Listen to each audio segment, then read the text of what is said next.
경기장 도시형. All right, so here we are, guys, on Calm Before the Storm. In the bottom right-hand corner of the map, we have our pink Terran player hailing from Team FXO. That is ASD. Yep, or Alf Railcoon backwards. Yes. Oh, wow. That's what that is? You're right. I wonder, it's a conspiracy. Is Railcoon actually a Korean Terran player? I think he is, actually. Could be. So. Could be. The hair's just a wig. It's all disguise. Down here at the I'm bottom convinced. left-hand corner, though, is his opponent from Team OGS, Old Generation StarCrafters, who have already taken one game in this set. That is Luvsic. That is right. So we've got a good old Terran versus Zerg on this map here, Calm Before the Storm. I really do like this map, too. I've said it before. I think it's an improved version of Crevasse is what it seems to be to me. And we generally see a lot of good games here. Now, the tricky part this time around for Luvsic is that ASD is going to be in prime position to drop that third base. It's going to be very, very exposed, and that's something that Luvsic is going to have to really, really pay attention to all game long for sure. In fact, let's take a look at that third base real quick Sure. for our Zerg player. Or for the Zerg player? Yes, that. Okay. Yep. This one right here? there. Okay, yeah. So there's a little bit of a go slightly up and to the right. All right. Just looking at things here. I wonder how far siege tanks could reach from that cliff like there. right here. Yeah, that'd be a good place to push 13 from. range would probably hit about here, something like that. You'd have a situation that was a little bit like Xel'Naga Caverns, well, not Xel'Naga Caverns, Xel'Naga Fortress was back in the day. Oh, yeah. So, yeah, I'm really curious to see how ASD decides to play this. We'll have to find out. Hatch first, of course, for Luvsic, and ASD going for Command Center first, not too surprising on a map like this. Luvsic, of course, expanding to the base outside of the main rather than the one inside into the back. Yep, that's right. This is also an interesting map choice from ASD, as this does actually take it away from Protoss players, which is kind of interesting to note. Yeah, I mean, if you think about it, FXO, who do they have, really, for a Protoss? They Awesome have Choya. Choya. They have Oz, who's obviously very strong. But both of these players don't necessarily play the type of like big macro Protoss style that we see Very true. from some of the other Protoss players. So yeah, in this case, I think that's why we're seeing this pick now by ASD, because of the style that the Protoss players on FXO choose to do. Makes perfect sense. So, and looks like ASD finishes up his gas there. So we'll see what sort of build he moves into in a bit. Of course, not just expanding and then dropping down multiple barracks before he hits his gas. He's getting on that pretty quick. His opponent, on the other hand, has a spawning pool up, extractor on the way as well, but he's going to have enough resources to put out a couple of queens right away. Yep, that is generally what you do when you do the hatch first. You get 2 queens right away. Get some lings out and take your gas. And that's exactly what we're seeing our Zerg player do. And so now at this point, he just has to be diligent. I mean, it's that point in the game where the Zerg has to really start scouting hard, putting Zerglings around the map in all the likely places that units would travel, and then droning up as much as humanly possible. Or Zergly possible, I guess you could say, as the case may be. Yeah. Yes. I'm actually going to use that now as much as Terranly possible. So, yeah, makes sense. Well, you could use humanly possible now because they are intact humans. All right. Well, factory coming up right away for ASD, as he is going to work on the supply depot to start things off. Reactor up at the front as well. So this is just the command center first version of the reactored Hellion expands. Yep. So nothing completely out of the ordinary on this map, especially because it's so easy to take that back expansion. Oh yeah, I mean, you nearly always see the reactor Hellion come out no matter what sort of opening it is, whether it's command center first, one reactors expand with no gas, or just regular, gas barracks timing. Yeah, unless that gets directly addressed in some sort of a patch, that could... Oh, yeah, third command center actually coming out now. Yeah, I think we're pretty much in agreement that that's going to be the standard for a very long time, so... Yeah, this has been really, really popular as well, getting that fast third command center. We see players like Alive actually doing that quite a bit. OGS Top was another one who liked to get the fast third command center, but doing it behind reactor Hellions like this is something that's a little bit newer. Now, from here, a lot of Terran players have naturally been moving into just regular old Marine tank, but some of them have been going mech, which has been really awesome because mech is great. And some of them have even been going for builds like Cloak Banshee off of this, and it can produce a very weird timing that a lot of times the Zerg is not prepared for. So I'm really, really interested to see how ASD decides to play these next couple minutes of the game. Yeah, I mean, that's, when you were mentioning players that have done this, I was going to throw Artis into the ring, and for a while, absolutely. he was exclusively going for expansion, reactored Hellions, and then cloaked Banshees with a macro command center behind it. So, and it ended up working out pretty well for him. He was very, very good control, but we'll see if that's going to be as successful here for ASD. We have a second gas coming down now as well, but he's already adding on barracks number 2 and 3, so it looks like he's going to bypass his cloaked Banshees. Oh yeah, it's not too common, but it's just something you see every once in a while here. Being active with those Hellions out on the map, which is good. Trying to deny creep tumors and things like that. Looks like Luvsic, though, getting his 4th gas already. Pretty quick gases from Luvsic, and a fairly quick lair as well. I think we might see him go into very fast Mutalisks this game. You can see he's already getting his Baneling Nest. Luvsic does get found out, though, ASD with the scan. Yeah, so he's going to have a pretty good read on his opponent. Yep. We'll see how he reacts to that, of course. Looks like he feels comfortable enough to take his normal 3rd, though. Whether that was in response to seeing Lair Tech or not, we'll find out in a bit, but... This is one of those things where it's like both players are just playing so greedy because they know they can get away with it. They're like, all right, I know you're just playing greedy, so I'll just play greedy too. You know, we'll meet up later in the game, compare armies, see how things go. It's the Korean style right now. Comparing notes, make sure they're prepared for the big exam. These guys are greedier than Scrooge McDuck, man. Oh, I don't know if it's possible to be greedier than Scrooge McDuck. You could have said a lot of things there, but man, that guy's greedy. They are. But actually, Scrooge McDuck is greedy in a very responsible way, you know? Except for subjecting himself to bodily harm by jumping into a bathtub full of feathers points. protect him, man. Oh, this is interesting. All right, Overlord drops being researched by Luvsic. I wonder what he's planning on using that for. Could it be the rare Baneling drop, possibly? He is actually making a few. These are probably more for defensive reasons. This is a pretty common timing push, or a timing for Terran 2 push. So just making them defensive Banelings there, but he could choose to drop them later on.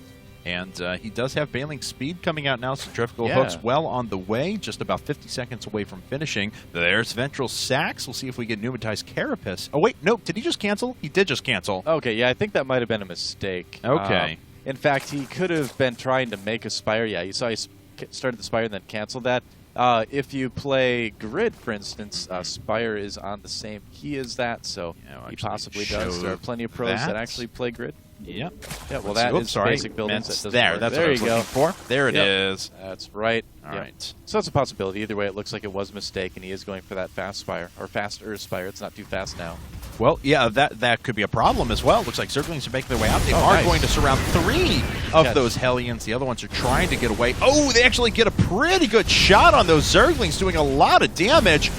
He is going to lose all of his Hellions eventually, but it looks like he may be able to work his way out of this group of Zerglings. Yeah, I'm not really sure why Luvsic is choosing to pursue so far with this. I mean, it's only 2 Hellions, man. I mean, now you're having to remake a bunch of Zerglings again. Yeah. Looks like he's going to take those out no matter what, man. He's like, I must kill these Hellions. Yeah, but I mean, just a Baneling for a Hellion there? I mean, at that point, after losing so many Zerglings? Hey, man, he hates Hellions, apparently.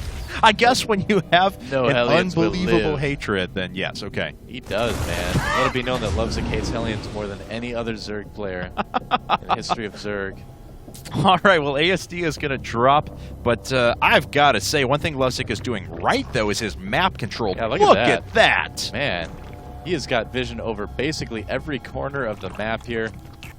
But let's see if he actually sees the medevac there, because this is actually, for some reason, though, ASD has chosen the perfect path to avoid detection so far. Yeah, it's looking for any sort of hidden bases as well. With that medevac, you can drop off and possibly cause a cancel if Luvsic's trying to sneak anything.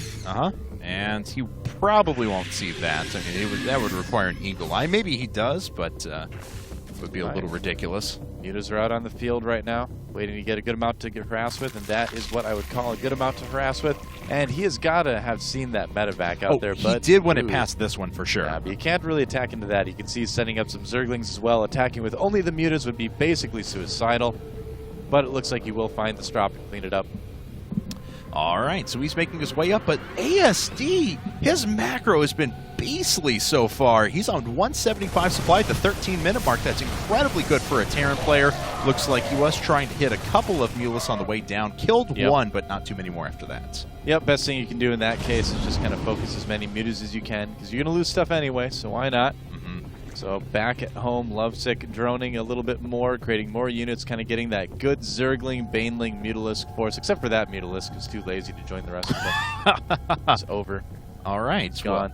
This medevac down along the bottom has not been found out yet, but these mutas are patrolling back and forth just in case. Luvsic trying to go around the edge as he expands to his fourth. Oh, he's going to find that medevac too, isn't he? Oh, he just found that one. Oh. His mutas actually just came off, and they're going a little bit north. Do they see it now? Did he see it? Did he see it? He didn't see it. No. He didn't notice the blip on his mini-map. Oh my God. Ooh, and he walks into a bunch of missile turrets there, so that's no good. He will certainly see it now, but I don't think he has enough time to catch up. We'll see if he shifts some Zerglings over, because this drop is certainly going to land.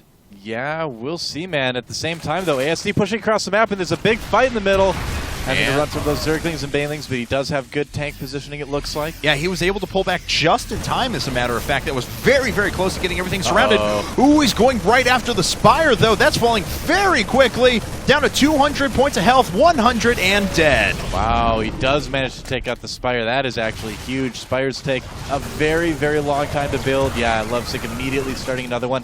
And now ASD has got a pretty strong timing here. Yeah, we have Hive Tech coming out for Luvsic as well, but ASD's got a good position. He's just on the edge of the creep, and he's continuing to just obliterate it, as a matter of fact. Creep tumors falling all over the place. Killing a ton of drones trying to transfer there as well. That doesn't help one bit. And yeah, suddenly ASD maxed out, and Luvsic not looking quite as good, but if he can crush this attack, he'll be in a great position. Looks like he's about ready to try. Well, we'll find out. He may be bypassing. I'm not sure. Another crazy Luvsic counterattack. Oh, and ASD is pulling back. Yes, he is. Oh, man. All right, well, we'll see if he sets up for the counterattack or just the flank. All the units are moving back. Oh, now he's not. Yeah, but it looks like he's going to go for it nonetheless. The first couple of shots actually hitting a lot of the Banelings. The siege tanks are all going to go down. Banelings flooding in afterwards as well. Wow, yeah, but I don't think they killed quite enough. The Mutalisks.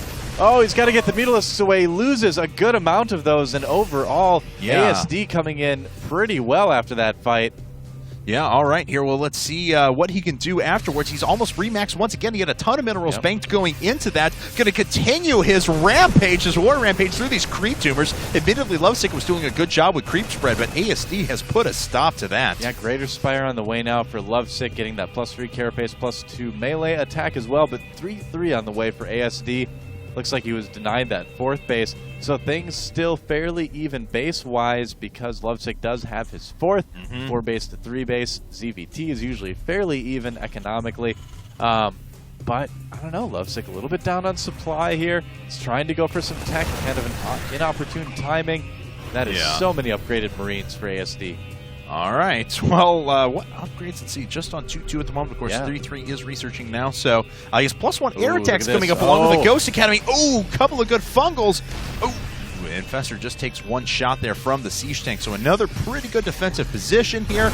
And there's the scan as soon as the tanks unsiege. And the creep tumors will eventually die. But now Infestors are in the mix. There's a Greater Spire with 7 Corruptors coming up.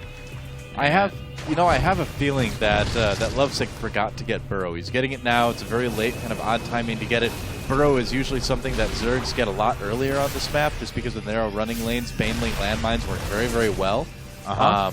So we'll have to see if he gets it in time. I mean, ASD using a lot of scans too, but he doesn't have as many command centers as a lot of Terrans would at this point.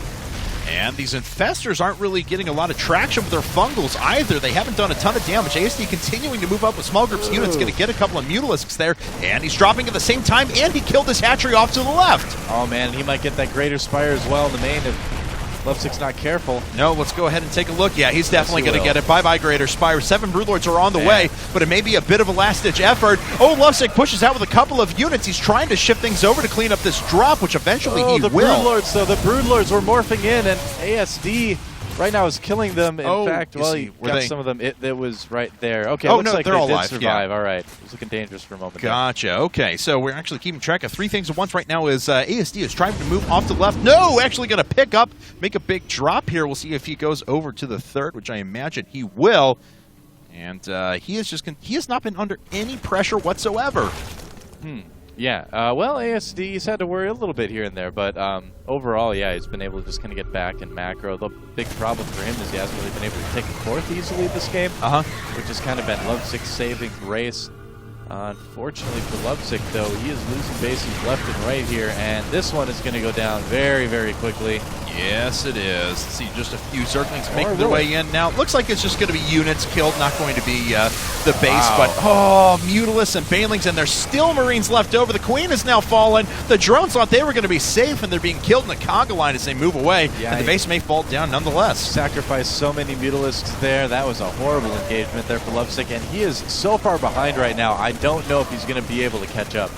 All right, well, let's take a look here now as finally a couple of Thors thrown in. Are they sitting on, no, just still the +1 vehicle weapons. Mobius Reactor hitting literally the second before the ghosts pop out. He did have a few before that, I apologize. I thought those were his first few, but still, though, he's going to have a lot of super high energy things. And personal cloaking now hitting after this with high-sec auto-tracking as well. Give those planetary fortresses and missiles some range. Looks like Burrowed Infestors heading up to that upper right base there to try to take out the SCVs there.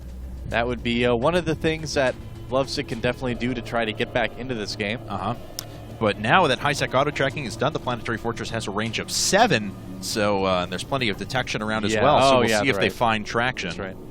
Yeah, with those turrets there, it's not going to go very well at all, but, well, that is a planetary. I don't know, man. I don't think this is going to work. Is he just going to try to use Infestitarians? No, he actually just turns around. He's like, oh. Wait. He's like, maybe. Oh, wait. No, he's going back. I guess not. Okay. Okay. Well, so it looks like a little bit of a dance party there, but he is finally heading out. Big Drop is still prepared over at the left for ASD. And, yeah, Luvsic, he's on. Well, he's trying to take a base over at the 12 o'clock, but that's not going to work out too well for him. A few Zerglings are shifting over now, and he will be able to take out this missile turret and force some of ASD's units up. Yep. That's right.